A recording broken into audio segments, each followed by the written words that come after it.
Pressure डालोगे, परेशान करोगे, उतना मैं मजबूत होकर वापस आऊंगा और उभर के आऊंगा। और क्योंकि मेरे पास लोगों की शक्ति है, लोग मेरे साथ हैं, जुड़े हुए, एकजुट हैं, जरूर लड़ता रहूंगा, मेरे को कोई रोक नहीं पाएगा।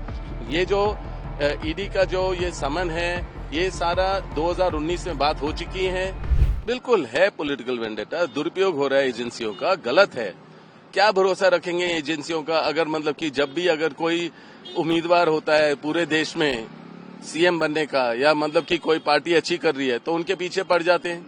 कौन से बीजेपी मिनिस्टर को या कौन से बीजेपी के लोगों को ईडी ने बुलाया? क्यों नहीं बुलाया उन्हें?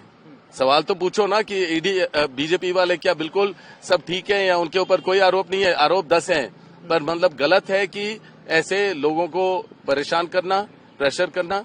पर मैं जिस तरीके का व्यक्ति हूं, मैं जितना प्रेशर डालोगे, परेशान करोगे, उतना मैं मजबूत होकर वापस आऊंगा और उभर के आऊंगा। और क्योंकि मेरे पास लोगों की शक्ति है, लोग मेरे साथ हैं, जुड़े हुए, एकजुट हैं, मैं लोगों की बात रखता हूं।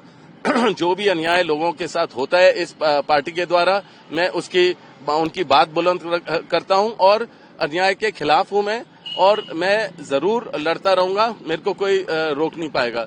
ये जो ईडी का जो ये समन है, ये सारा 2019 में बात हो चुकी है।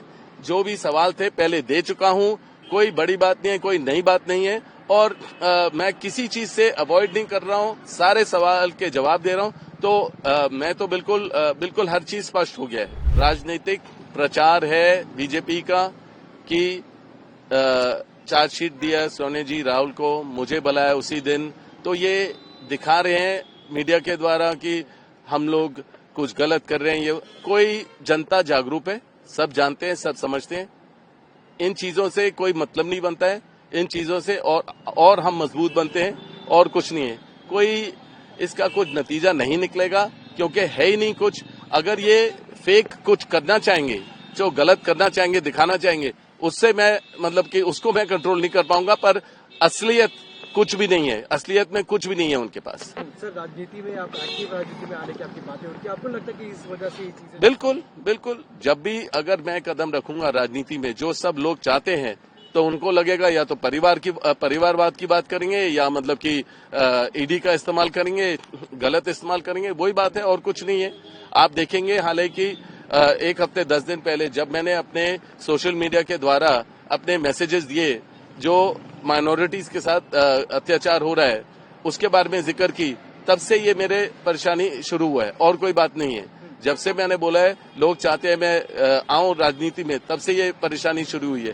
पर इसमें कोई बेसिस नहीं है, कोई मतलब नहीं है। ये ईडी और जो समन दिया है, ये सारी बातें पहले हो चुकी हैं। सर, रॉबर्ट वाड्रा जी क्या राजनीति में, एक्टिव राजनीति में आएंगे? तो जरूर आऊंगा, लोगों की इच्छा से आऊंगा। अगर लोग चाहेंगे तो आऊंगा, और अपने परिवार के आशीर्वाद के साथ आऊंगा, कांग्रेस के लिए और उभर के आऊंगा, और कांग्रेस के लिए मेहनत करूंगा। ऐसे चैलेंजेस फिर आगे सामने दिखाई दे? अरे हर रोज ये तो चलता रहेगा, क्योंकि हम आंदोलन करते हैं, हम लोगों के लिए लड़ते हैं।